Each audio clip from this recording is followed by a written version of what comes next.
प्रथम तुम्हाला गुगलवरती यायचं आहे. गुगलवरती सर्च करायचं आहे लाडकी बहीण. लाडकी बहीण फक्त सर्च करा. पहिली वेबसाईट येईल मुख्यमंत्री माझी लाडकी बहीण योजना.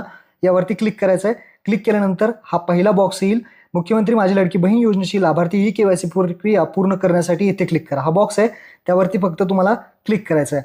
जसं तुम्ही क्लिक कराल तर तुम्ही पुढे येणार आहात. यामध्ये तुम्हाला लाभार्थी आधार क्रमांक विचारला जाईल. लाभार्थी आधार क्रमांक म्हणजे लाडकी बहिणीचा आधार नंबर. जी कोणी लाडकी बहीण असेल त्या लाडक्या बहिणीचा आधार नंबर या बॉक्समध्ये तुम्हाला पहिल्या टाकायचा आहे. त्यानंतर कॅप्चा विचारला जाईल. कॅप्चा म्हणजे जे नंबर तुम्हाला दिसत आहेत ते आहे तसं तुम्हाला पुढे बॉक्समध्ये टाकायचे आणि खाली मी सहमत आहे या बटनावरती तुम्हाला टिक करायचे आणि खाली OTP पाठवावरती क्लिक करायचं आहे. आधार कार्डला जो नंबर लिंक असेल त्यावरती OTP जाईल. तो OTP तुम्हाला 6 अंकी असेल तो टाकायचा आहे त्या बॉक्समध्ये. आता पहा OTP पाठवावरती क्लिक करूयात. त्यानंतर आधार कार्डला जो नंबर लिंक असेल त्यावरती OTP येईल. तो OTP इथे टाकायचा आहे आणि सबमिट करायचा आहे. तर इथे आपण सबमिट करूया. कधी कधी OTP यायला उशीर होईल तर पहाटे वगैरे तुम्ही ट्राय करू शकता किंवा रात्री 11 नंतर ट्राय करू शकता. आता वडिलांचा किंवा पतीचा आधार क्रमांक इथे टाकायला विचारेल. तो इथं वडील किंवा पती जे कोणी तुम्हाला असतील वडिलांचा टाका किंवा पतीचा टाका आणि कॅप्चा टाकून मी सहमत आहे वरती क्लिक करून OTP पाठवावरती क्लिक करा. आता भरपूर जण म्हणतील आम्हाला वडील नाही आहेत पती नाही आहेत. तर सरकारने असा कोणताही ऑप्शन काढलेला नाहीये. त्यामुळे तुम्हाला थोडे दिवस थांबावं लागेल.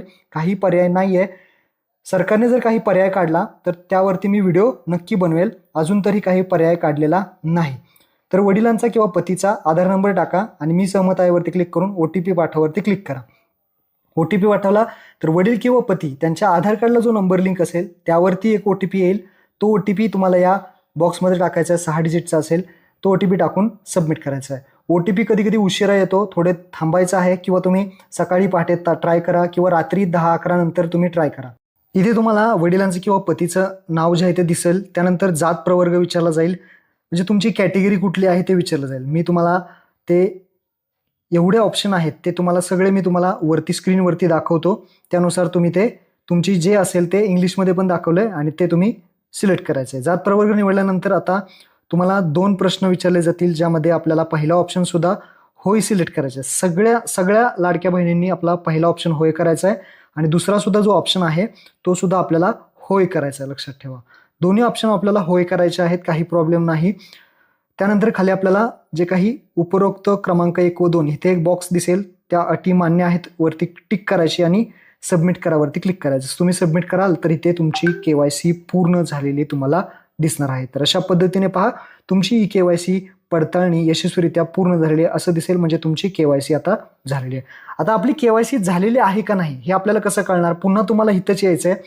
हे जो बॉक्स आहे त्यावरती क्लिक करायचं आहे. लाभार्थी आधार क्रमांक विचारलाय. लाभार्थी आधार क्रमांक इथे टाकायचा आणि कॅप्चा इथे टाकायचा आणि आपला टर्म्स अँड कंडिशन ऍक्सेप्ट करून आपल्याला जे मी सहमत आहे वरती क्लिक करून OTP पाठवावरती क्लिक करा. इथे पहा आपली KYC पूर्ण झालेली आहे असं तुम्हाला दिसेल. म्हणजे तुमची KYC आता पूर्ण झालेली आहे.